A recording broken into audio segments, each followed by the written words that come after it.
You are watching the number one podcast in the whole entire wrestling community, and I'm one of your hosts, Juanzo. And I'm your other host, John Paul Leek. Together we are Rope Break. And how's every single one of you? Happy Saturday. Good morning to every single one of you. We actually, going to be double duty today because we're going to be talking about AEW Rampage, and right now it's Smackdown. And, Smackdown actually Paul was from Philadelphia, so it was actually a little closer to us, so like that was cool. I guess we didn't go because we knew it was going to be shit. That's why we didn't go, We don't go to shows that we already know they're going to be shit. So there you go. Like, it's SmackDown. As the months keep going by, it's getting a little, more boring, and interesting. And you always say this, and I got to give you props for that, and I got to always be right with you. Roman Reigns is the only thing that, holds this show, but unfortunately, even this week, it was not good. I mean, there was some stuff going on with the whole bloodline, with some interactions that they had, everything throughout the show. I mean, it was the best part. Some of it, maybe it felt a little weak, especially for the go-home show for a pay-per-view. But Roman Reigns is still the best stuff on SmackDown. Everything else, Becky Lynch is good. I like Becky. Everything else is just, either we've seen it 100 times or it's just straight up awful. Absolutely, exactly. So, family, thank you so very much. We're live, so we're actually on Facebook, we're on YouTube, we're on Twitch. So please, join the conversation if you're awake. I mean, if you're sleeping, hey, whenever you can catch the stream, always give us a thumbs up, also give us a subscription, and also keep us, comment or something about how we're doing the show and how do you guys feel about all the shows that are happening in the wrestling world. So, don't forget the NXT review. We have that also, a great stuff with the A-Kid, right, Jean Paul? Really great stuff, and and I mean, booking decisions terrible, but we're going to catch the video, and that's fine. So, Paul, tell me a little bit about the beginning of the show from Philadelphia, Pennsylvania. SmackDown. Becky Lynch comes out and she opens this show, and she starts talking about the reasons why, she never got any celebrations like Bianca Belair did last week.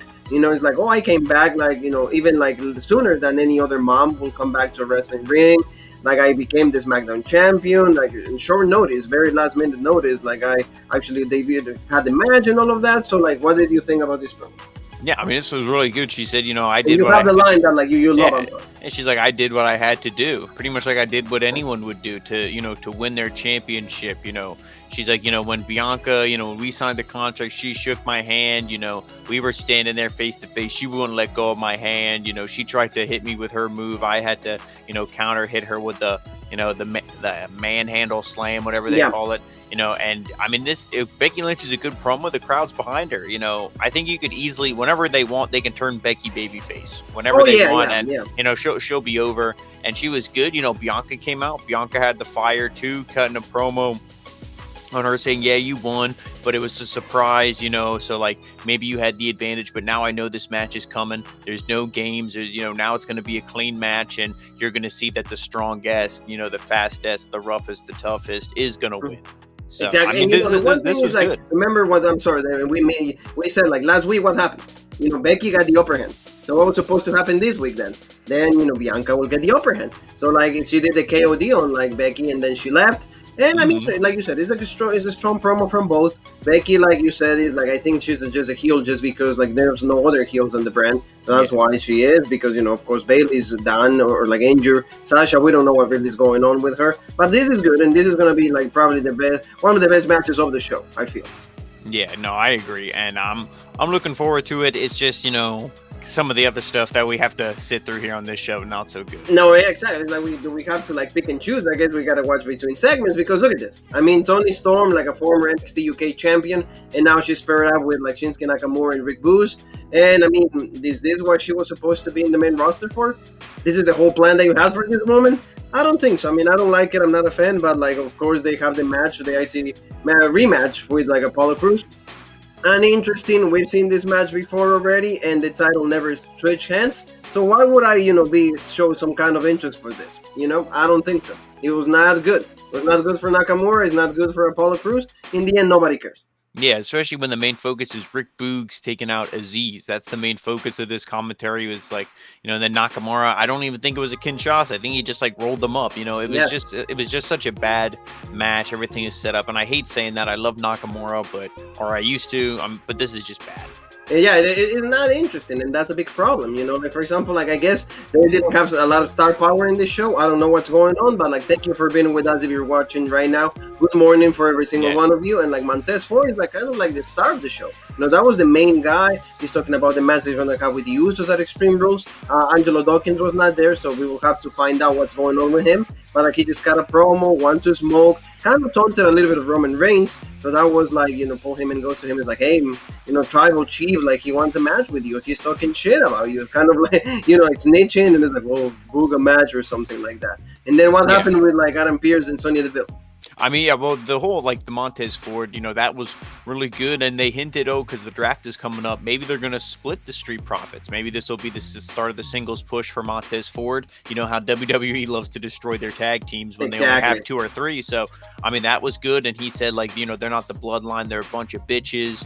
He's like, Roman's little bitches. And that pissed him off. So he said, Heyman, book a match. And he's like, oh, are you sure you want to do this so close to Extreme Rules? He's like, don't question me. And he's like, you're right, my Tribal Chief. And then, he gets the match. How is that? Don't question me. Yeah, and you see this. I mean, Heyman, he proposes it. He says like, oh, I'm going to book another great main event here in Philadelphia. Roman Reigns and and Montez Ford. Yeah, Montez Ford. Thank you. Yeah, I mean, this is good. And with it was weird to see like Sonya Deville's like normal here, and then in a segment or two later, we see she's like, I'm just going to turn heel. Yeah, and that's the thing. The inconsistency of that is like, and especially because, like you said, like she's supposed to be like the figure, like the manager, and we've seen managers that act stupid like that during our labor days and stuff. But like, I don't know, it should be like more. Either I'm healed the whole time, or either like a baby face, or like I'm normal. But like you said, that's what's going to happen. So they set up the main event, and we're going to see the Tribal Chief going against Montez Ford. This is at least different. I don't know, like if this is supposed to be like a go-home show before like Extreme Rules, but at least it was different, and it was on Philadelphia. So Seth Rollins' fault. Like he actually another promo about Edge. Like this rivalry continues like on, and I'm not happy with it because just Seth Rollins, like that was supposed to be over. Edge is supposed to just be resting, supposed to be away. I don't care for this anymore because again, it is like you're telling me you don't have anything else for Seth Rollins. There's nobody in the roster that you can be feuding with. So that's a little upsetting, and I don't want to see it. I don't know how you feel about this promo. Yeah, I mean, the thing with Rollins is like, I mean, the promo's good and everything, but like you said, we've seen this match now so many times. It's again, how can you get into it? Yeah. And, he called out Edge. He's like, I was disgusted that I felt sorry for you. I'm going to kill all those feelings. He's like, I pretty much challenged you. You didn't answer it. So, next week, I'm going to need your answer. Like, show up on SmackDown. So that's going to be the big thing, after Extreme Rules, Edge coming back. And, Edge pretty much said, I'll see you next week. So it's supposed to be like, okay, here we go. But for example, to me, it doesn't make sense. Like, okay, show up. I'll see you then. Okay, great. Whenever Rollins says he shows up. Yeah, I mean, I was almost thinking they were going to do something where Edge showed up tonight to be like, okay, hype this show, make it feel special. Maybe he jumps Rollins in the back later on. Like you see him, maybe his car pulls up or something. It's like, oh shit, Edge is here. And he like, you see it like old school when they pull up in their car and they get out and you're like, oh, here we go. Yeah, like exactly. when Austin would show up in the truck or something. They didn't do that. So, for the ones that I follow us everywhere, don't forget to go on Twitter. Also follow us there, the OG Road Break, and of course, of the ones that are watching on YouTube, hey, give a subscription, the original Road Break. But like you said, I'm a little uninterested. I don't know. I don't want to see Edge again. Like he should just, we've seen it a lot, and it's not that I love Edge, but it's just like if he's gonna keep losing and losing and losing, I don't want to see this again. Like I don't want to see this. Liv Morgan going against Selena Vega. And this is, again, they're going to have the match at Extreme Rules, Carmella and Liv Morgan. But here, of course, like the dumb baby face, she loses to Selena Vega. So even worse. I think all of us in the pro wrestling world fans will want to be Selena Vega this time. But that was the only thing. But, in the end, at least Selena Vega gets her first win since coming back to the main roster. So, I don't know. And then, you see right there in the picture, Liv Morgan said, hey, be careful, bitch, because I'm going to destroy you. So, what do you feel, Paul? I mean, yeah, this was just bad. Carmella was extremely annoying on commentary. Yeah, that also destroyed them. And then, I mean, as I'm watching this, I'm thinking, man, is Zelina going to just get, jobbed out? The only good thing about this is she got a win. But of course, it didn't come legit because Carmella caused a distraction. But like I said, Liz looks like an idiot, but we all knew she was going to win at the pay-per-view anyway. So again, this needs to be pre-show. If I see this, if this is on at 8:30 or 9 o'clock at night, then we're going to ready to rant about that. Yes, you're right, because this shouldn't even be taking place in the show. But it's just something that WWE loves to like just give us stuff that like they shouldn't be giving us. So like, well, let's go like also like to something that is a recyclable. Nikki Ash going against Natalia. Didn't we see this match already on Monday Night Raw? I mean, for the title, but yet, why do you have this match again? There's nothing else to book in the show. Yeah, especially because, it's like, oh, we want to put the belts on Nikki and Rhea, so we got to just turn our tag team champions heel. But then Natalia, it's like, oh, she was upset that they lost the gold. She's like, well, we're going to keep trying to, fighting and training and doing everything we can to get our belts back. It's like, well, that sounds like a baby face to me. And then she loses here, and I'm like, so they just beat up the baby faces. I mean, if they would turn this heel team and we'd see, maybe Nikki kind of go back to not being the bullshit superhero and actually being like Nikki Cross, I mean, that would be good. But I don't know, this just sucks. It's just no, yeah. And for example, remember that somebody else before them that were the tag team, the number one contenders, because they beat Natalia and Tamina, and that's like taking knives and Shotzi Blackheart. So they show up in the tank, and I'm sorry, but how are we supposed to feel if like she keeps throwing like that bullet or that torpedo? I don't care. You know what I mean? Like, it's like really like you can actually hit somebody or like hurt somebody like that. And we have Pato saying like, hey, a big, really big hug for Jean Paul. Yeah, no hug for me. No abrazo para mí, only for Jean Paul. That's fine, it's all good. Like, we see where the love is, but like, tell me, like, remember these guys were supposed to be like, these two girls were supposed to be number one contenders and nothing happened. So, yeah, I mean, I think that, this was pretty much them stating, yeah, here we are. We want our match. So, I mean, I would drop the belts to them because I think they need it. And they're at least the more interesting team. But again, calling them Tegan and Knox, it makes me feel like I'm watching a buddy cop movie. I mean, it's not good. And like, why shorten their names? No, not interesting. Thank you. Like, this is at least could be potentially interesting. Like, there's a lot of friction between Mijo and Jefe. There's a lot of friction between father and son. And Ray is like, oh, you're being bullshit because you keep failing at this, you keep failing at that. So like, you see that like how Dominic, like he really wants to his time off. He's like, you know what? I don't need you right now, Papa. So be like, stop being bullshit and leave me. Let me be. So that was good. And then Sami Zayn came out, and what did he say?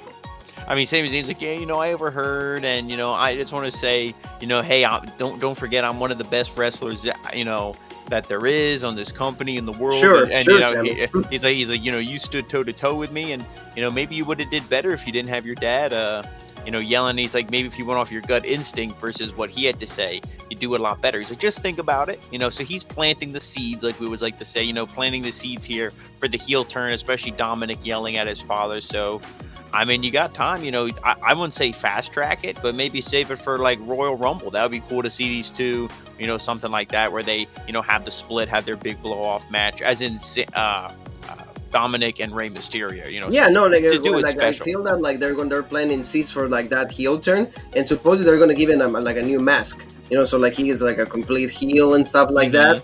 So I mean, that, like you said, potentially there's a lot of future into this, so that's fine. Oh, yeah. And at least at the expense of Sami Zayn, but like, I mean, that was okay.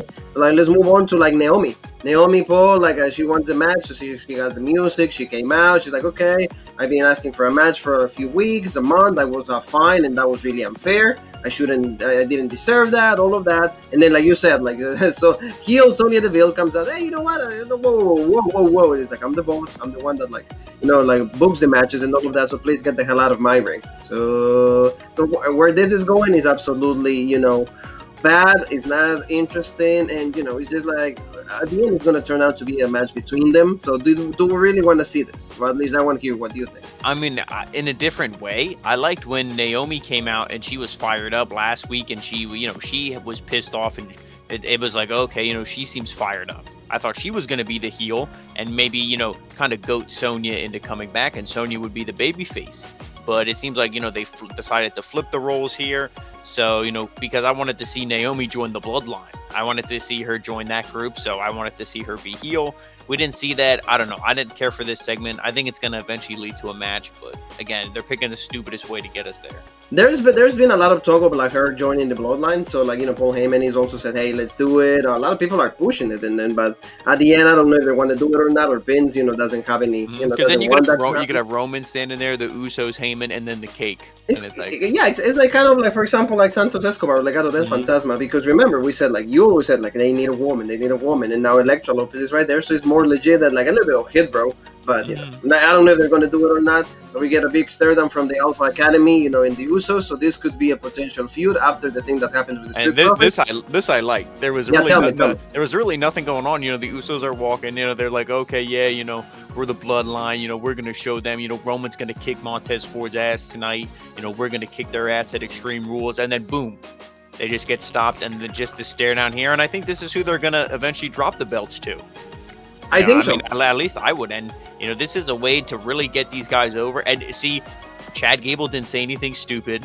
They didn't beat each other up. It was this stare down. It felt intense, but nothing happened. So this was good. Even though it was just 20 seconds, this was probably one of the best things done on the show. Yes. No, yeah. And the one thing that is really good to mention on that is, like you said, is like you already mentioned that Montez Ford is going to be split up. So that's the main indication. Like they're going to split up the Street Profits. So right now they need a tag team to feud against the Usos. There you go. You have it right there. So it's fine. I really feel that it's going to be a good thing for them. So now let's go to Becky Lynch, because Becky Lynch has some words about Bianca. Hey, you're going to keep coming after me. At the end, I'm going to be the champion. I'm going to destroy you. Extreme Rules, I'm just going to break you in half. So pretty, heelish, but at least secure, confident Becky Lynch. I like this. So now let's move on, Paul, to the main event, and it's Roman Reigns going against Montez Ford. What did you think about this match? Because I think quality good though. Montez Ford showing himself. It's a good opportunity for him. It's like, hey, if you're gonna turn me babyface, this is the time. Let's do it. And also a singles competitor. Well, yeah, I mean, he's obviously, the crowd likes him. He's a great promo. We always said he was the star out of the Street Profits. Angela Dawkins will go chasing the 24/7 championship. But, Montez Ford is good because, he has that intensity and he has the charisma, and Roman can, sell for him when he hits his big moves, because when Roman sells, he does it good and it's believable, and it's like, oh shit, this guy's beating up the Universal Champ. But then boom, it just takes one punch, one move for Roman to, get right back in control. And Montez Ford is so good at selling. And, this is really, I like when they tried to do that spot. I think it was off the table, but then the table collapsed. And then Pat McAfee's like, oh, it was my fat ass dancing on the table. That's why it broke. But McAfee saves sometimes all the mistakes that happen. I mean, this was good, but it ended obviously the way it needed to. There needed to be, obviously he wasn't going to beat him. The title wasn't on the line. So you could have done that, but why? Why pin him? Why do anything like that? Roman gets the guillotine, chokes him out and done, but then of course the boys come out. They're not going to be called bitches, the bloodline bitches, and get, let him get away with it. So they start beating up Montez Ford and everything. And then you think, oh, is the show going to go off the air? What's going to happen? No, of course not. Well, of course, Heyman cuts a little promo. He's like, let's get extreme, beats him down. He's like, we're going to show, we're not scared of, Montez Ford or the Demon or Brock Lesnar or anybody like that. Put him through the table.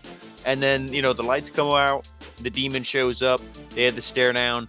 And, that's pretty much how the show goes off the air. So, I mean, I think it's going to be good. This match, it's going to be an Extreme Rules, but we know he's not going to lose unless they're going to just have the match at Crown Jewel with Lesnar non-title. That's the thing. It's just so stupid how they booked this thing. It was you needed like you said, you bring the Demon back, and that's something that we haven't seen in forever. And for this, he needs to win, right? Because we haven't seen that, and that's the only especially because they did mention it at least once, I believe, that the Demon is undefeated on main roster or whatever. So and that's the thing. For example, remember when he the Fiend debuted? We needed the Demon to counter attack the Fiend, and now they go like this, and I don't know if it makes a lot of sense. I don't know if you're just. I mean, he got a good showing. For example, he did a lot of chair shots on Roman. He beat him up, but that's what we get all the time. So is it really worth it or not? I want to say no. Yeah. Because, like you said, he's gonna lose anyway. So that's what it was. But in the end, we get to see this. In the Extreme Rules, I don't think so. They said that the pay-per-view is gonna be 3.5 hours long. So we're already no, they're gonna develop they're gonna be match time. But that was SmackDown for us, family. That's what it was. So let me change clothes here. let me change these gimmicks. Let me change gimmicks, Paul, so that way we can actually start the other show. So let's talk about Rampage right now. And what did you think about this CM Punk and Power Hops? Because that was what opened the show. So you guys think that we don't change? There you go. We changed gear also. So Rampage 2 hours all the way from the New York City and all of that. So what do you think? I mean, they started off again, and this is because they pre-taped it. They did, they just Dynamite just ended. These fans have been sitting there for how long? We got to give them the hottest match on the card tonight first, and then everything else that follows is going to be shit.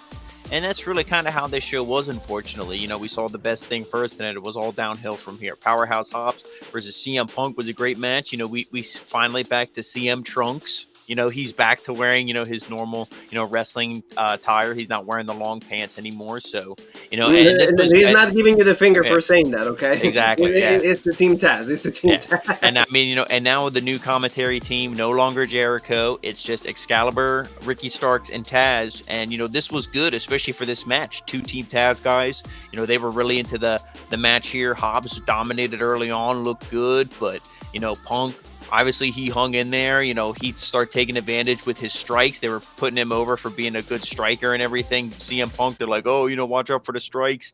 And, you know, I like when Hobbs, he countered the go to sleep and, you know, which was good. He hit a big, I think it was the Alabama slam or Oklahoma roll or whatever. He hit like a big slam. And then, you know, that was a 2 count.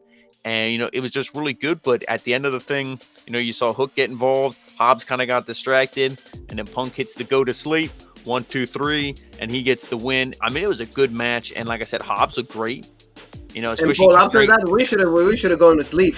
Yeah, exactly. I mean, that was pretty much really the only thing, you know, after seeing the show was the only thing worth watching. You know, you think, oh, but what about, you know, the trios match, Adam Cole, Christian Cage, isn't that going to be good? Well, yeah, it should have been, but I don't think it was very good. But you know, it wasn't that good. It wasn't that good, you know, and that's the big problem. That, like, I guess, you know, like this multi-man matches, it's just like more like spot fest. One, and also like, I mean, yeah, there's a story to be told. I mean, I liked some combinations. Christian, I like he did a headbutt and stuff like that. That was cool. But let's talk about that. You know, Young Bucks and Adam Cole, kind of remember in the days of Ring of Honor, all of that, going against Jungle Boy and also like Christian and Luchasaurus. But I think that like the main thing that they're trying to push is Jungle Boy as, like, you know, great baby face. I don't know why, but like it seems to me that that's how it is. And also like a rivalry between Adam Cole and Jungle Boy, which is good, because if you think about it, they're built the same. You know, they weight probably the same, and they're actually the height is probably the same. But like you said, I wasn't too into this match. No, I mean, you know, I thought Christian looked really good, but the Young Bucks are so corny, and Adam Cole, he feels like a mid-card act already. He was the king of NXT. He could have been the top guy in NXT for years. What did we always say? Adam Cole's so legit. He doesn't need the belt. He's the top guy with or without it. Here, he feels like a joke. He's doing like a, you know, pretty much like not a Boston Crab, or no, it was a Boston Crab or something, or like an accolade or camel clutch, I think it was, to a Jungle Boy. And then the Bucks kiss him on the cheeks. I mean, to me, this feels like the Wolf Pack, but it's, you know, it's like bullshit. It's like, oh, here's a sub. He loves that. Yep, it's like, here's a sub. It looks like he's banging Jungle Boy. He's like, oh, you know what? You know, I mean, Anna Jay, sorry, I guess he likes Adam Cole more. I don't know. This just sucked to me. And then, you know, a bunch of, you know, when Adam Cole's getting beat up by Luchasaurus, what does that say? To me, again, Adam Cole should be main event. He should be going after, you know, the top baby faces. He shouldn't be getting beat up by Luchasaurus. But like you said, Jungle Boy, they're really pushing this thing. But they take Christian out on the outside. You know, he gets done. He gets punched in the nuts. You know, they do a bunch of you know, moves to Luchasaurus. They did on Luchasaurus. They did like the Panama Sunrise. They did, you know, Panama Sunrise. They did all of that, and also like they did of course, the last shot. I mean, they don't call it the last shot, but that's what it was. And like you said, in the end, they get the win. Which is, were we surprised for that? No, because we knew that was going to be the end result. But like you said, I don't know. It needs to be just Adam Cole, like you said, at least he just feels part of something. He's not the leader of something. He's just part of something. So it's difficult to adapt to see this new version of Adam Cole. Maybe he's not against it for the now. Maybe like a month, 2 months. Maybe it's like, okay, dude, like you said, at some point he's gonna, you know, like flip the switch, and then he's gonna go against them. Then we'll see a better version of Adam Cole. But before we do that, Paul, you know, Thunder Rosa, she says she's not afraid of like Jade Cargill. She's not afraid of like Nyla Rose. This girl is probably, you know, the one outside of like Britt Baker. This is the best woman they have. Like you always said, this girl needs to be champion, you know, maybe like a month or two, or by the end of the year, because she is just like serious, great wrestler, and she deserves that big moment after, you know, the match that they had in the lights out and all of that. So I'm just forward like to see just this match taking place either in our full gear or whenever they want to have it. Yeah, I think their next pay-per-view, if that's when you want to book it, would be the perfect time. to drop the belt here to Thunder Rosa. Good promo. Like how she says, I don't need anybody. I don't need a manager. And then it cuts to the other two women who have managers. And usually managers are the ones who cut the promo, but the managers just stand there like a bunch of idiots. You know, Vicky Guerrero and Mark Sterling, while the other two cut the promos. It's like, what the hell's the manager even for? So yeah, Thunder Rosa is good, and then the other two standing right there. So he's like, so yeah, I just gotta stand there. So Paul, like, let's talk about like this was not good. I mean, like I said, like the fact that like, do you need Jericho for like every single show? I don't know. You know, I'm a mark. I will say I'm a mark. I will say publicly. You know, like I hear. So like if you're watching, you're hearing like big news for Jericho. But the fact that like you need him for every single big show, it doesn't matter like whether like there's a story to be told or like if not. I don't like this, you know, the Dan Lambert thing and this match with like Scorpio Sky, Ethan Page. And I mean, it was a decent match, but in the end, you know, I mean, the right winner, yes. But like what happened afterwards, that was just bad. You know, like a big brawl, like we got to see a lot of like the MMA guys. And like you said, that was the opportunity for, you know, Jake Hager to join them. I don't know how you felt about the match, but, or like the, you know, after match. But for me, you know, a little flat. This was not good at all. I mean, I just didn't care for any of this, to be honest. I didn't want to see it. I think this is just Jericho's excuse to beat up a guy who's like imitating Jim Cornette. That's the only thing I can really think of why they're doing this. This sucked. And at this point, I thought, man, you know, this show is really 2 hours long. Like, if it was only an hour, you go, okay, you know, it's like one more match and we can get out of here. But it's like 2 hours. You know, again, after the CM Punk thing, this show fell off the rails real quick. Yeah, no, yeah, it's like, and you know, I think they're gonna keep adding stuff, you know, like Tito Ortiz is right there. They're gonna keep adding more things to this, like feuds. But again, Jericho got his ass kicked. That should be a good thing for him to go to like tour. And like I said, maybe Jake Hager by himself, something that like he can get some type of a break. So let's go now with like we got 6, right, and now we go 8. So he's even more chaos. And again, this to me is not solid enough to be just in the middle of the show or like even like at the beginning of the second hour. But this is what we got. Lucha Brothers, the tag team champions, Santana Ortiz against Private Party, the Butcher and the Blade. And, you know, another, like, in my tag, like we always said, like, this is the one thing that, like, Dynamite has stepped away from, you know, in a lot of ways that they don't do this a lot. And that's why the show has been improving. But I guess they're trying to do this on Rampage just to put everybody on the freaking show, right? This is the only thing I really have to say about this match. Nobody cares about Matt Hardy. We saw him in at least 3 segments tonight. Yes. Nobody cares about Matt Hardy and his group.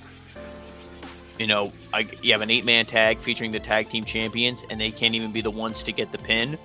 And again, you know, Matt Hardy has a fetish for cutting people's hair off. What is he, the second coming of Brutus the Barber Beefcake? So, you know, he wants to cut off Santana's hair.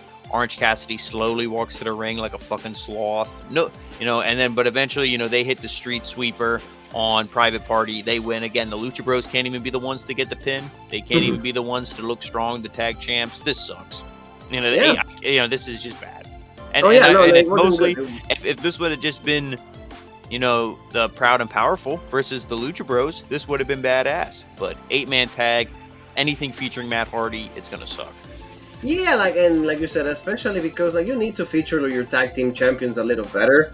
Just because they're your tag team champions and like, you know, for possible feuds also, but they didn't do that. Like you said, Matt Hardy, like again, like stupid like clauses, stipulations. This at least is a cool picture because Santana and Ortiz, remember what you said, legit. They're not, you know, like taking the face paint like every single show. Now every single show they have to do it. So of course, you know, like they always have to like tear anything that is good, that is working on. But you know, that's what it was. That's what they have. That's what we saw. Miro, now I was gonna call him Rusev, but Miro, like he's stepping away, like Sammy Guevara and also Fuego del Sol are gonna come out. He steps in, attacks. This is good because this hypes that feud. But like you said, the more I think about it, this is gonna be the end for like the Miro as like the TNT champion. He destroyed like the messages that like Sammy Guevara has, and game over, as you guys can see in the picture. So I'm thinking that on Dynamite he's gonna lose that belt, and I don't think it's the right reason to do this. I don't think it's the right thing to do either. No, I mean, I would, because I don't know what you do. I mean, Sammy, he can have plenty of opponents and, you know, contenders to go after him, but I don't know what you do with Miro. Yeah. You know, because Kenny Omega, he's in the whole thing, you know. I mean, Daniel Bryan's the guy after him. Are you going to do Miro versus Omega? I really don't see them doing that, so I don't really know what you do. I know there's the talk of the TBS champion, but what's Miro going to be, king of the mid card belt? He's just going to win that one. I don't really know what they're going to do, but I would like to see Miro retain, but I really feel they're going to put on Sam. Exactly, I agree with you. No reason to like just do these things. I mean, I hope Miro like retains. Like he needs better opponents. We've said it. Like there's a ton of guys, so that there's always like room for that. We didn't see packages of Omega over like Daniel Brand Danielson. We didn't see any of that, but we got to see is Anna Jay and Penelope Ford. Yes, we got to see this. I mean, cake wise, I mean, both girls are hot. They're average wrestlers at most. And we got that, and in the end, just this match actually Penelope Ford gets the win. And again, you see more like these attractions or like dissension between the Dark Order members and all of that. Anna Jay came out, Tay Conti came out, like the Bunny, that feud's still going on. But like a lot of people like came out, like a lot, even like Cassidy one more time, the members of the Dark Order. I don't know. This again, when this gets too many people in it, I lose interest just because it's not good. It's just like you're just pushing guys. Oh yeah, come out and do whatever. No, I don't like this. Yeah, this sucked because, like you said, it was. And this would have been the perfect match because Anna Jay looked good. She looked strong. It would have been the perfect match for her to just beat up Penelope Ford and win. But the Bunny gives her the brass knuckles, so she cheats, uses the brass knuckles to win. Conti makes the save. Okay, it's just gonna be these four women feuding. No, then Matt Hardy comes out again with all his losers, and then these all losers come out. So again, this segment.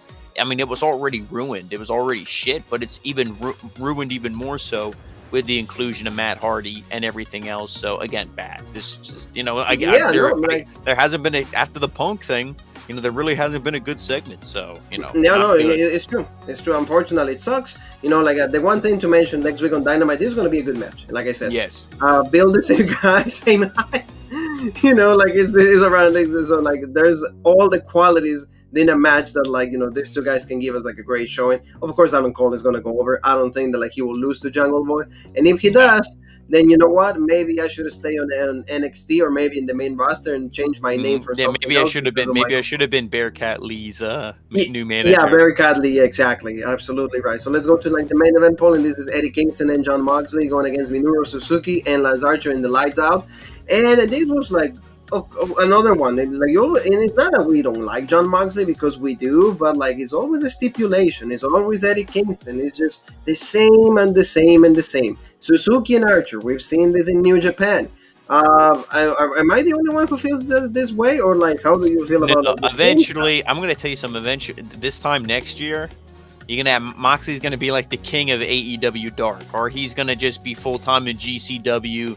Or something. Tony Khan is eventually, I think, going to realize I need to be pushing the guys like Jungle Boy, Darby Allin, CM Punk, Will Hobbs, Ricky Starks, Bryan Danielson, Adam Cole, even Kenny Omega. He has stars. Moxley, dude, why didn't you make it in WWE? Because you're not that good of a wrestler. Why aren't you? You came here, you were a name, you were the first big name to leave WWE. But I feel like that flair, woo, no pun intended. Mm-hmm. I feel like that flair is starting to go away.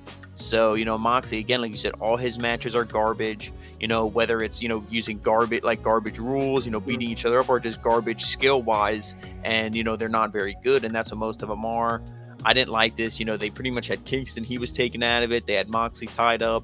Minoru Suzuki was, he was so bored. He was hungry. He was eating some of Moxley's. The peach was off his head. I mean, this was just. I can't get into it. And also, the Amazing Red came out. A lot of people, the one thing, for example, and I know that, you were not a big fan of that. I understand why they do it. It's just because they bring guys that, are going to make a huge pop because he's in New York. The guy is a legend. The guy still runs House of Glory. So he's going to go back to the show. The thing with Homicide coming out, for me, is, he's it's not like it was a young guy or a big guy or something.